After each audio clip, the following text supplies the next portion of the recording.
ಇವತ್ತಿನ ಸಭೆ high voltage ಸಭೆ ಆಗಬೇಕಾಗಿತ್ತು. ಆದರೆ ಆ ಕಾವೇರಿ ತಾಯಿನೇ ಈ ಡಿಸ್ಪ್ಯೂಟನ್ನು ಆ ಭಗವಂತನ ದಯೆ ಇಂದ ಈ ಡಿಸ್ಪ್ಯೂಟ್ ಏನಿತ್ತು ತಾನಾಗಿ ನೀರು ಹರಿದೋಗ್ತಾ ಇದೆ.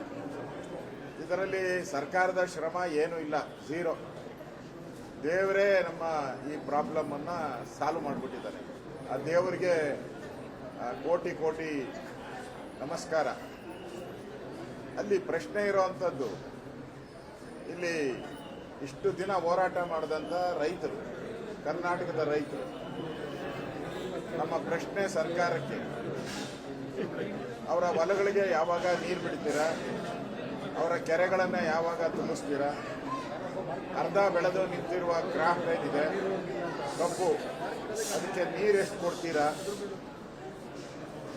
ಇದನ್ನ ನಮ್ಮ ರೈತರಿಗೆ, ಈಗೇನೋ ತಮಿಳ್ನಾಡಿಗೆ ಬಿಡ್ತಾ ಇದ್ದೀರಾ, ಆದರೆ ನಮ್ಮ ರೈತರಿಗೆ ಯಾಕೆ ಇನ್ನೂ ಬಿಟ್ಟಿಲ್ಲ?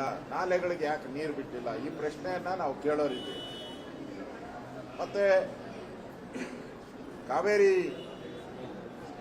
ಪ್ರಾಧಿಕಾರದ ಮುಂದೆ ಸರಿಯಾಗಿ ನಮ್ಮ ಕರ್ನಾಟಕ ಸರ್ಕಾರ, ಕಾಂಗ್ರೆಸ್ ಸರ್ಕಾರ ಪ್ರೆಸೆಂಟೇಷನ್ ಸರಿಯಾಗಿ ಮಾಡಿದರೆ ಈ ಕಷ್ಟದ ಪರಿಸ್ಥಿತಿ ಬರ್ತಾನೆ ಇರಲಿಲ್ಲ. ಈ ಆತಂಕದ ವಾತಾವರಣ, ಹೋರಾಟ ಇವೆಲ್ಲ ನಡೀತಾನೆ ಇರಲಿಲ್ಲ.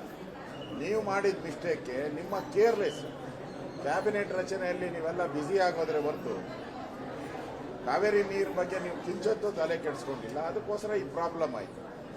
ಅದು ನಿಮ್ಮ ಫಾಲ್ಟು. ಈಗ ಭಗವಂತನೇ ಇದನ್ನು ಬಗೆಹರಿಸಿರೋದ್ರಿಂದ ನಿಮ್ಮ ಇರಿಮೇನೂ ಇಲ್ಲ, ಗರಿಮೇನೂ ಇಲ್ಲ. ಈ ಆಲ್ ಪಾರ್ಟಿ ಮೀಟಿಂಗಲ್ಲಿ ಕರೆಯುವಂಥ ಅವಶ್ಯಕತೆಯೂ ಬರ್ತಾ ಇರಲಿಲ್ಲ. ನೀವು ಸರಿಯಾಗಿ ನಿಭಾಯಿಸಿದ್ರಿ. ಅದರಿಂದ ನಾವು ಆಲ್ ಪಾರ್ಟಿ ಮೀಟಿಂಗ್ಗೆ ಹೋಗ್ತಾ ಇದ್ದೀರಿ. ಅಲ್ಲಿ ನಮ್ಮ ರೈತರ ಪ್ರಶ್ನೆ ಏನು ಅಂತ ಕೇಳ್ತೀವಿ. ತಮಿಳುನಾಡು ರೈತರ ಬಗ್ಗೆ DK ಶಿವಕುಮಾರ್ ಪದೇ ಪದೇ ಮಾತಾಡ್ತಾರೆ. ತಮಿಳುನಾಡು ರೈತರು ಉಳಿಬೇಕು ಅಂತಾರೆ. ನಮ್ಮ ರೈತರು ಏನಾಗಬೇಕು ಅನ್ನೋ ಪ್ರಶ್ನೆಯನ್ನು ನಮ್ಮ ಈ ಹೋಗೋ ಸಭೆಯಲ್ಲಿ ನಾನು ಬಸವರಾಜ ಬೊಮ್ಮಾಯಿ, ನಮ್ಮೆಲ್ಲ ಮುಖಂಡರು ಯಾರ್ಯಾರು ಬರ್ತಾರೋ ಅವರೆಲ್ಲರೂ ಮಾತಾಡ್ತೀವಿ.